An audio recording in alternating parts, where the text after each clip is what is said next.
Olá, bom dia. Eu sou o professor Rafael, professor de Geografia. Esse é o vídeo de explicação do conteúdo. Estamos aí na primeira semana do PET 6 e bora lá direto para as explicações, ok? Antes de mais nada, deixa aí o seu like, se inscreva no canal do professor Rafael, tá? E bora lá, tá? Semana 1. Ok. Estamos aí. Tema: industrialização e urbanização brasileira. Dos cafés às indústrias. O enriquecimento proporcionado pela exportação do café permitiu que muitos cafeicultores deixassem suas fazendas aos cuidados de um administrador e se mudassem para cidades, principalmente São Paulo, onde se dedicavam ao desenvolvimento de outros negócios e investimentos, como os bancos, empresas de exportação e importação e indústrias. O campo permanecia como centro econômico do Brasil e a cidade passava a concentrar o poder político decisório. O Brasil, a indústria no Brasil começou a se desenvolver paralelamente à cafeicultura. Então, a cafeicultura naquele momento era a produção mais importante, tá?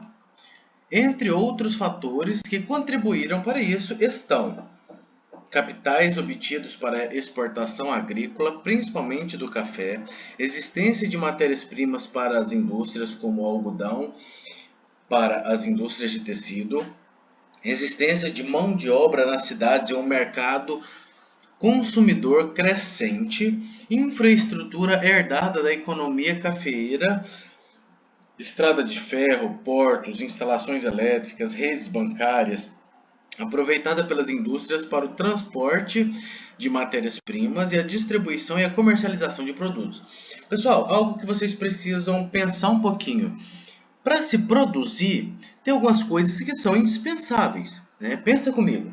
Você precisa de matéria-prima, tá? Então, essa matéria-prima, principalmente nesse momento que a gente está falando aí, que é mais ou menos aí início do século XX, mais ou menos aí, pouco mais, meados do século XX, tá?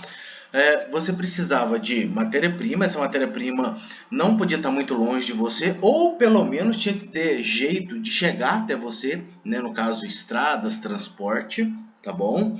Precisava de ter mão de obra, de preferência em grande quantidade, para que essa mão de obra fosse barata, tá bom? Precisava ter uma quantidade de produção, isso é óbvio, né? E depois que essa produção estava pronta, tinha jeito, precisava de ter como escoar essa produção. O que é escoar a produção? Ter como transportar essa produção até os revendedores ou até as pessoas que fossem comprar essa mercadoria. Então, precisava novamente de estradas, de transporte de caminhões, de portos, navios para levar para outros continentes, tá? Então, a gente chama isso tudo de logística. Essa logística, né, era muito importante nesse momento. E aí eles aproveitaram essa certa logística, estrada, transporte, os meios de produção, para poder que o café já tinha, né, naquele momento, para poder investir nas cidades através das indústrias para promover o crescimento, tá, desses comércios, tá? Veja na tabela a evolução dos estabelecimentos industriais no Brasil entre 1907 e 1920. Então, em 1907, né, tinham 3.258. Em 1912 tinha 9.000, então quer dizer, em questão aí de 5 anos, triplicou os estabelecimentos, né? E em 1920 já tinha pulado para 13.000, né? Então quer dizer, olha só para você ver, isso já faz 100 anos, hein? Já tinha pulado para 13.000, tá? A riqueza gerada pela cafeicultura e a infraestrutura urbana e de transportes, criada até o final do século XIX e início do século XX, contribuíram para que as riquezas se concentrassem na região sudeste, atraindo pessoas do campo para as cidades. Movimento conhecido como êxodo rural, tá bom? Então, as pessoas normalmente sempre buscavam melhores condições de vida. Tá? Então, as pessoas que tinham dinheiro, que eram fazendeiros de sucesso naquele momento, mudavam para a cidade, para ali na cidade, como eles tinham capital, tinham dinheiro, eles mudavam para a cidade para poder arrumar um administrador lá na fazenda, tá? Um gerente lá para a fazenda, e mudava para a cidade para ali ele poder montar outro negócio, outro rendimento, mais um rendimento ou mais alguns rendimentos, no caso indústrias, bancos, entre outras coisas. Vocês estão entendendo? Então as pessoas ricas mudavam para a cidade, mas as pobres também mudavam para a cidade, porque o que acontecia?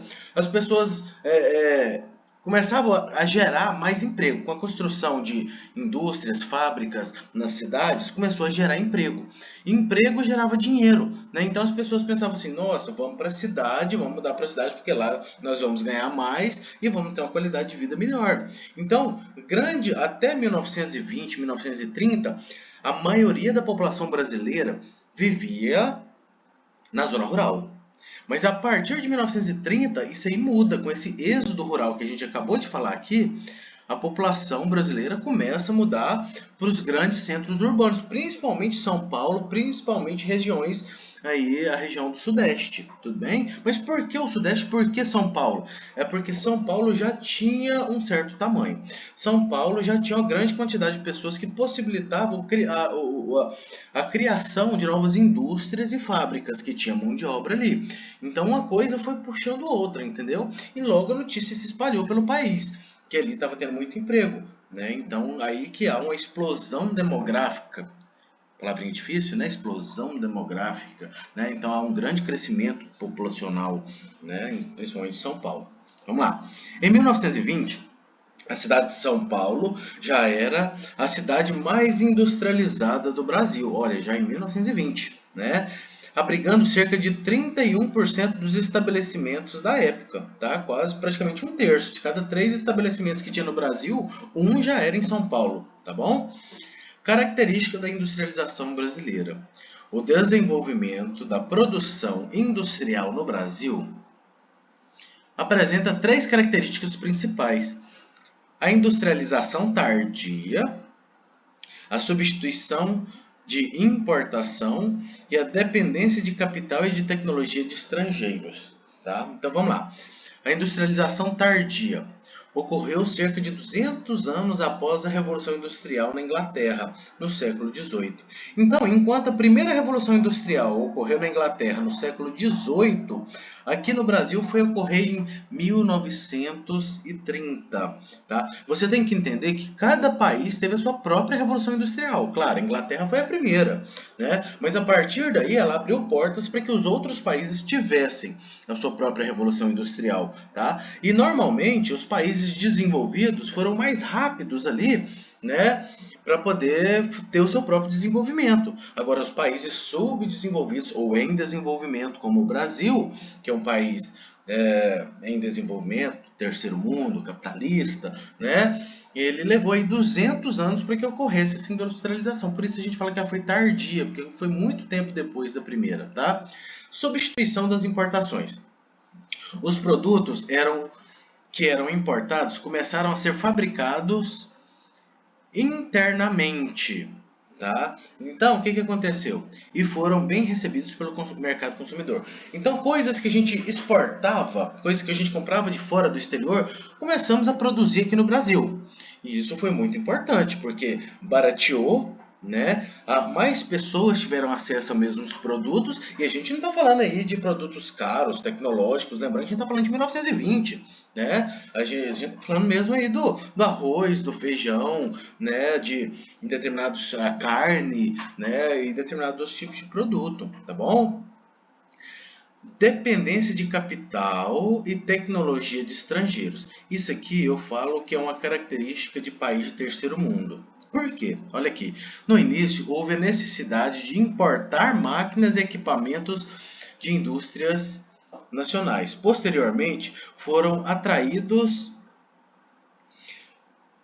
investimentos e tecnologias estrangeiras para incrementar as indústrias de bens de consumo já existentes. Vamos dar uma paradinha aqui. Então, o que aconteceu?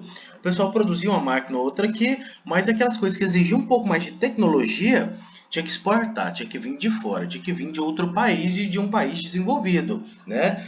Então, o que acontece? O Brasil, ele tem indústrias, mas ele tem indústrias que fabricam determinados tipos de produto. Ele não tem indústria de tecnologia. Ele não tem uma indústria, por exemplo, para fabricar o processador de um celular, o processador de um computador, né, a placa-mãe, né, desses produtos, esses produtos que envolvem muito. A gente não tem essa tecnologia aqui no Brasil. Então, o que acontece? Nós temos fábricas de celular no Brasil. Um exemplo, em Manaus, nós temos fábrica da Nokia lá, tá? Só porque o que acontece? A gente tem a fábrica da Nokia, mas a gente, na verdade, quase que tem uma montadora da Nokia lá, porque as peças mais importantes, as mais caras, que exigem mais tecnologia, ela vem do exterior. Aí a gente produz mesmo aquela capinha de fora, a gente produz as películas, a gente produz o tecladinho ali, mas a placa-mãe do celular, né? A placa de vídeo, o processador, essas coisas tudo que exigem muita tecnologia, a gente não produz, tá? Então, isso é uma característica de país de terceiro mundo. A gente precisa da tecnologia de outros países, tá? Continuando aqui, ó. E implantar outros tipos de indústrias, como a siderúrgica e petroquímica, consideradas indústrias de base. Quer dizer, as principais, as que sustentam o país, né? Embora o país apresente atualmente um significativo parque industrial, a dependência tecnológica ainda marca a indústria do país. Então, essa dependência que a gente tem de tecnologia de outros países ainda é uma marca registrada nossa, infelizmente. E eu acredito que somente quando a gente dominar essa técnica e tivermos indústrias de ponta, indústrias de tecnologia, vai ser o primeiro passo para chegar a ser um país desenvolvido, tá bom? Mas vamos lá. Brasil, regiões cafeeiras nos séculos 18 e 19. Então a gente pode ver aqui a região basicamente do Sudeste, tem parte aqui do Centro-Oeste, mas estão vendo aí Espírito Santo, Rio de Janeiro, São Paulo, Paraná, Mato Grosso do Sul, Goiás, né? E aí, o que essas cores nos dizem? Essas cores aqui no mapa querem dizer o quê? Né? Tá aqui a legenda, né? Regiões cafeeiras até 1850. Então, essa aqui é a mais antiga, presente aqui em São Paulo e Rio de Janeiro. Depois, logo depois, temos a verdinha, onde teve uma expansão. Olha para você ver, nós tínhamos no litoral, depois veio a verdinha, de 1850 a 1900. Depois vem a roxinha, a roxa mais escura aqui, tá bom? Que ela é de 1900 a 1950. Depois, essa rosa aqui no canto aqui, até na região de Pires do Rio, Goiás, né, que é uma região produtora ali da estrada de ferro também, em Goiás, ela surge a partir de 1950, tudo bem? E esses risquinhos aqui são os limites dos estados para você, tá? Então, ele vem trazendo e mostrando esse mapa. Que tipo de mapa é esse? Esse aqui é um mapa histórico. Por que é um mapa histórico? Porque ele vem mostrando a evolução das regiões cafeeiras nos séculos 18 e 19. Então, ele inicia nessa região, aumenta, ganha proporções, depois ele aumenta de novo para cá, depois ele aumenta mais uma vez para cá e se expande para outras regiões. Tudo bem? Vamos lá. Concentração e desconcentração industrial. Em seu início, a industrialização brasileira ocorreu com maior intensidade no estado de São Paulo, eu já falei, né? Impulsionado pelo crescimento da capital paulista. Na década de 1970, São Paulo era responsável por 58% da produção industrial do país, tá? É muito, né? Você vai pensar que só São Paulo correspondia a mais da metade da produção brasileira, era muita coisa, né? e sua região metropolitana concentrava 77,52% do total do estado. Atualmente, esse percentual vem baixando a cada ano. Em 2014, atingia cerca de 22% da produção brasileira. Entre 2004 e 2014, esse percentual baixou para 8,6 pontos. Essa queda verifica a participação do Estado de São Paulo no total da produção industrial brasileira, mostra a relativa desconcentração industrial que vem ocorrendo no país nos últimos anos. Pessoal, o que está falando? Presta atenção. Está falando que até 1920, 1930, 1950, São Paulo era a grande concentração, né? Se queria construir uma indústria, o pessoal ia para São Paulo, porque ali era o ponto. Mas aí vai ocorrendo um grande inchaço populacional, né? Uma grande aglomeração, né, de indústrias e até mesmo de um mesmo produto. Aí o que começa a acontecer? O pessoal começa a ir para outros grandes centros no Brasil, mas que não fosse São Paulo. Então começa a haver uma desconcentração industrial. Que antes estava havendo uma concentração em São Paulo, agora começa a haver, a partir de 1950, 1970, que é o que fala aqui no texto, começa a haver uma desconcentração. Então, as indústrias que iam só para São Paulo começam a ir para várias outras regiões do Brasil, inclusive para Manaus, que é lá no outro lado do Brasil, né, lá no meio da Amazônia, tá? E com isso levando uma grande população para aquela região lá em busca de empregos. Tudo bem? Como forma de incentivar a instalação das indústrias, os governos dos estados e municípios de outras regiões do país têm oferecido vantagens como isenção de impostos, doação de terrenos.